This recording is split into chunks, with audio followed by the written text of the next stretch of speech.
Di episode sebelumnya dikisahkan, akibat mengambil cakar iblis milik Hel untuk Julia, Ethan dan Julia akhirnya terjatuh dari tebing. Dapatkah Ethan menyelamatkan Julia kali ini?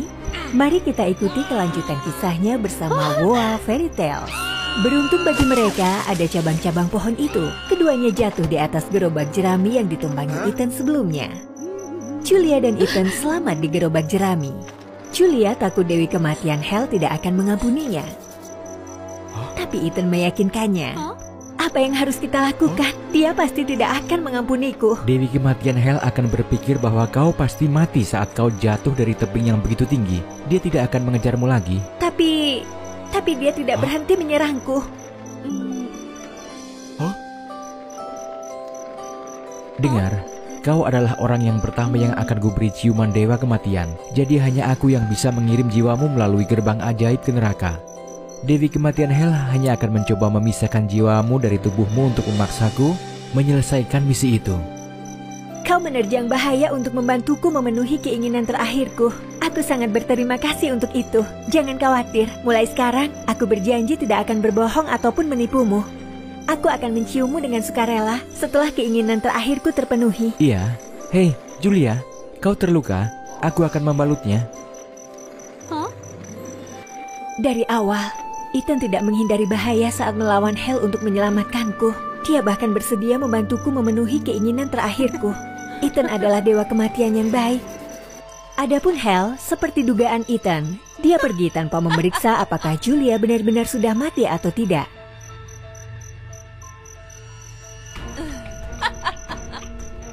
Jatuh ke jurang yang begitu dalam.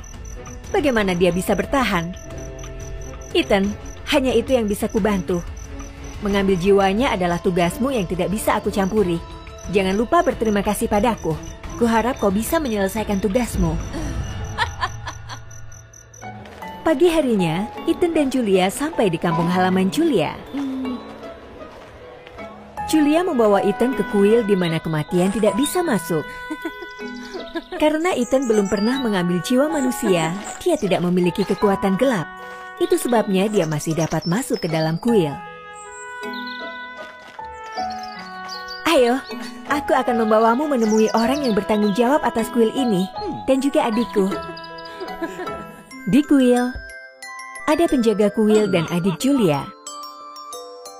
Tak satu pun dari mereka melihat Ethan. Melihat Julia, keduanya dengan gembira berlari menemuinya.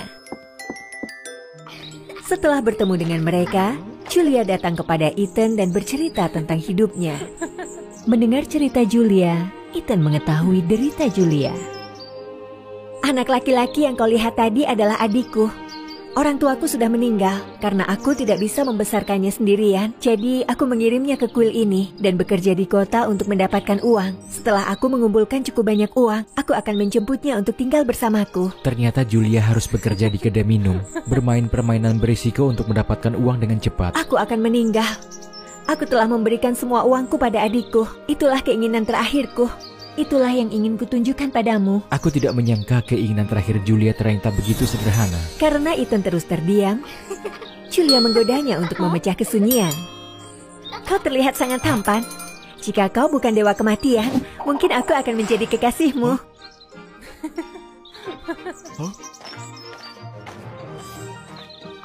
Melihat anak-anak bahagia berada di dekat Julia, Ethan menyadari bahwa Julia bukan hanya gadis yang kuat, rela menjaga adiknya, tapi juga orang yang sangat baik dan penyayang. Ethan mengingat kembali kejadian-kejadian antara dia dan Julia, tentang senyum dan kepribadian istimewa Julia. Julia tidak keberatan dengan bahaya saat menyelamatkan dia dari harimau. Tidak hanya itu, Julia juga berkorban untuk keluarganya. Itu semua membuat Ethan semakin bingung dan enggan menjalankan misinya meskipun waktu sudah hampir tiba. Malam itu, keduanya membicarakan banyak hal. Ethan, bagaimana jika waktunya habis? Jika aku mengambil jiwamu lebih dari 36 jam sesuai dengan yang tercatat di buku kematian, aku akan dikutuk dengan kutukan Dewa Purba. Kutukan Dewa Purba adalah kutukan yang sudah ada sejak zaman kuno, bahkan sebelum ayahku lahir. Itu adalah kutukan yang tidak diinginkan oleh siapapun. karena Dewa Purba sendiri yang akan langsung mengambil jiwa Dewa Kematian yang melanggar hukum. Itulah aturan yang ada selama ini. Karena kau telah berjanji, dan aku tahu kau bukan orang yang seperti itu, aku percaya padamu. Julia menjadi bingung saat Ethan mengatakan dia percaya padanya. Dia segera mengakhiri ceritanya dan berpamitan.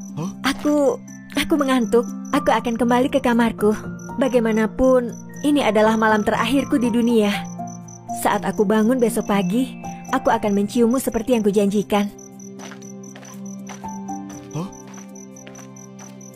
Kembali ke kamarnya, Julia berguling-guling, tidak bisa tidur. Sudah lama aku tidak melihat adikku. Saat aku memikirkannya, aku tidak ingin meninggalkannya sendirian. Haruskah aku pergi untuk melanjutkan hidup, atau haruskah aku tetap di sini? Karena aku telah berjanji pada Ethan dan aku tidak akan berbohong padanya. Aku percaya padamu. Tapi dia juga sudah mengorbankan dirinya untuk keluarganya. Akhirnya, setelah ragu-ragu sejenak, Julia pergi sekali lagi. Keesokan paginya, saat Ethan bangun, dia tidak menemukan Julia dimanapun. Dia sangat kecewa dan sedih. Namun kali ini Ethan tidak marah, tapi dia bersimpati padanya. Siapa yang tidak ingin hidup? Aku tahu kenapa Julia kabur lagi.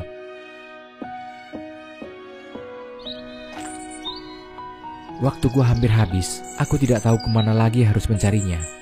Untunglah dia pergi, karena aku juga tidak bisa memberikan ciuman kematian padanya. Aku lebih suka melanggar hukum. Sementara itu di neraka, Grim Reaper memperhatikan keanehan pada buku kematian. Target Ethan masih hidup, padahal tenggat waktu hampir berakhir. Aku harus pergi mencari Ethan sekarang. Dia segera pergi mencari Ethan. Ayah, Ethan, kenapa kau masih duduk di sini? Di mana Julia? Kau tidak boleh melanggar hukum.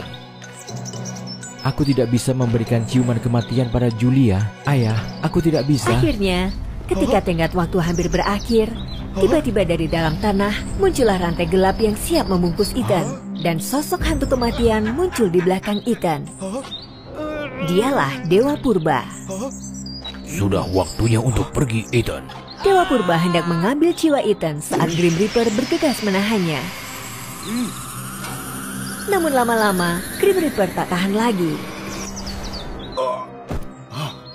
Ayah! Pada saat yang menentukan itu, Julia tiba-tiba muncul dari balik pohon dan mencium Ethan. Ternyata sebelumnya Julia pergi bersama adiknya. Tetapi mereka belum sempat pergi jauh. Julia lalu bersembunyi di balik semak-semak di dekat kuil dan menyaksikan semuanya. Aku tidak bisa lari seperti ini selamanya. Ethan telah membantuku memenuhi keinginan terakhirku. Aku harus menepati janjiku padanya. Selain itu, Ethan adalah dewa kematian yang baik. Dia tidak pantas mendapatkan kutukan seperti itu. Akhirnya dia memutuskan untuk kembali. Kau tetap di sini ya.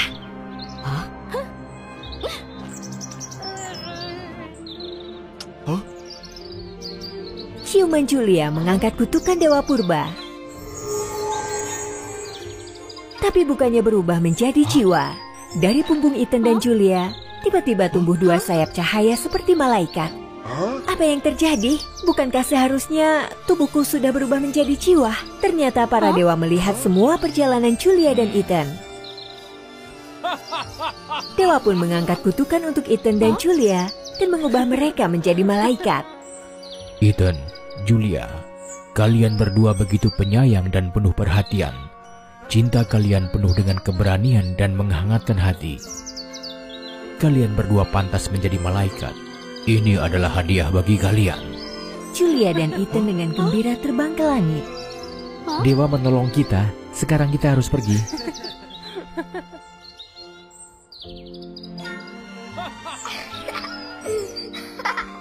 Grim Reaper sangat marah ketika dia melihat ini. Dewa kematian berubah menjadi malaikat. Aku malu pada garis keturunanku. Tapi ketika berbalik, bukannya marah, dia justru memperlihatkan sikap yang aneh. Terima kasih.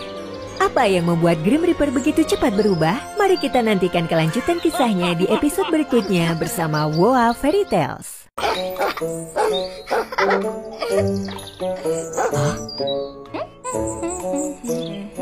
Huh? Ay naku! Ben, tignan mong ginawa mo. Pasensya na. Kailangan kong isama si Toto sa paglalakad. Sige, tandaan na huwag hayaang umihi si Toto. Naiintindihan ko. Paparusahan ko siya kapag ginawa niya yun.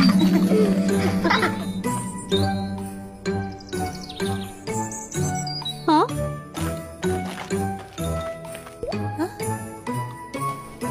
Nasaan na si Ben? Babalik ba siya sa oras? Sab, bilisan mo. Baka mabasa ang damit.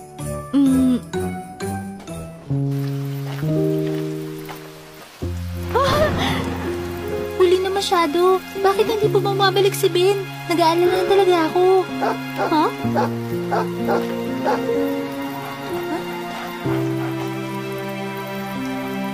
Ben! Ben! Gising! Ben!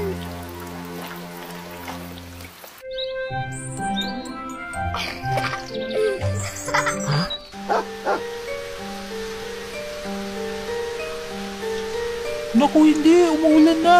Kailangan na natin umuwi.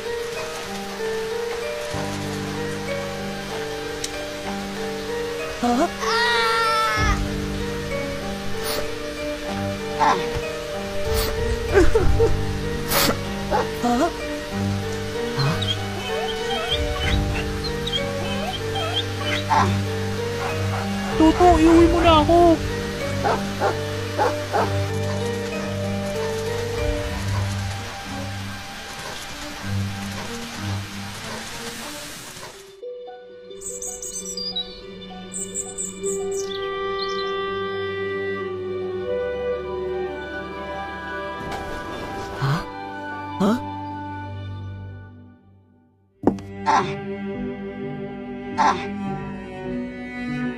Ben, kapag masakit ang paa mo, huwag masyadong mag-ehersisyo. Magpahinga ka. Nasaan si Toto? Ayos lang ba siya? Mabuti naman at nasa bakuran siya ngayon. Sabihin mo kung anong nangyari kahapon. Namumulan nang madali ako bumalik sa bahay at sa kasamaang palad ay nahulog. Si Toto ang nagligtas sa akin. Ang talino niya. Ang swerte mo kasi nasa tabi mo si Toto. Gusto kong makita si Toto. Huwag kang magmadali. Ilalabas na kita agad. Palitan muna natin yung benda mo.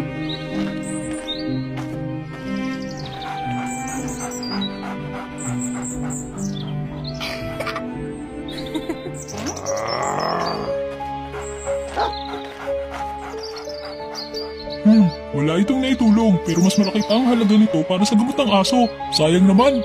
Huh?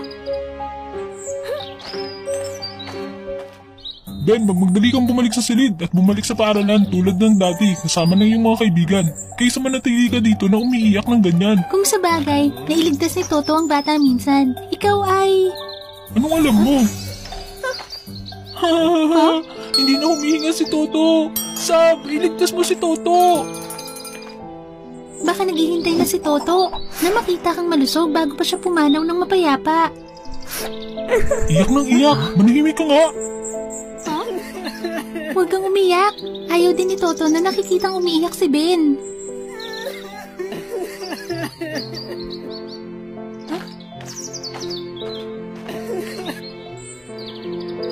Ben, 2 araw ka nang hindi kumakain. Huwag kang lumiban sa pagkain dahil sa kalungkutan. Ginawa ko ang paborito mong pagkain. Hindi, gusto ko si Toto. Kung patuloy na malulungkot si Ben ng ganito, hindi mapupunta sa langit ang kaluluwa ni Toto. Napakalakas ang kanyang damdamin, kaya nananatili ang kaluluwa ni Toto at ayaw umalis. Hindi ito maganda.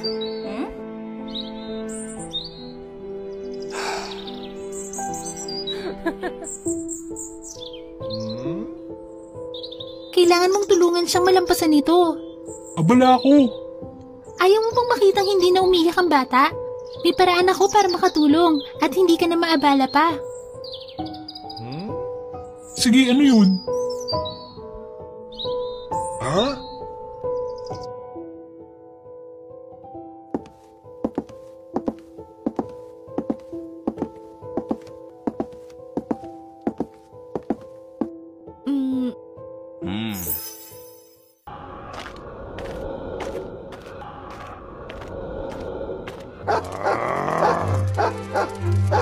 Hoy, matandang lalaki! Bakit ganyan ang trato mo sa Toto ko?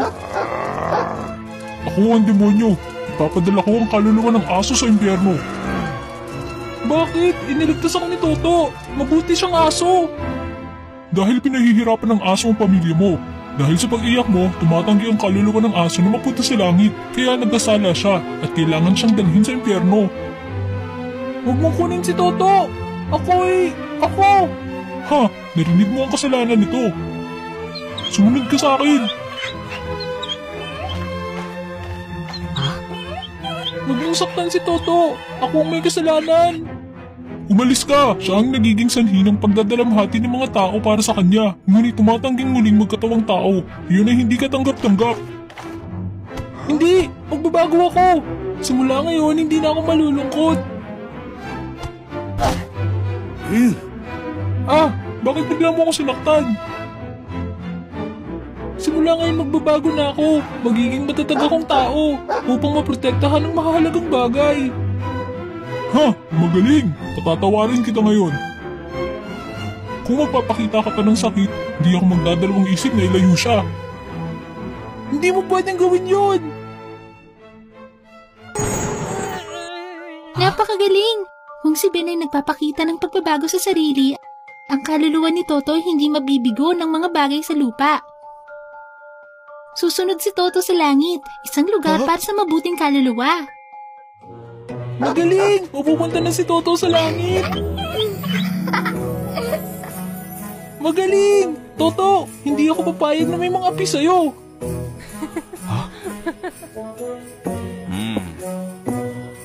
Kung gugustuhin mo, kahit ang demonyo ay makakagawa ng kabutihan. Isang demonyo ang gumagawa ng mabuti? Hahaha, kakaiba yun.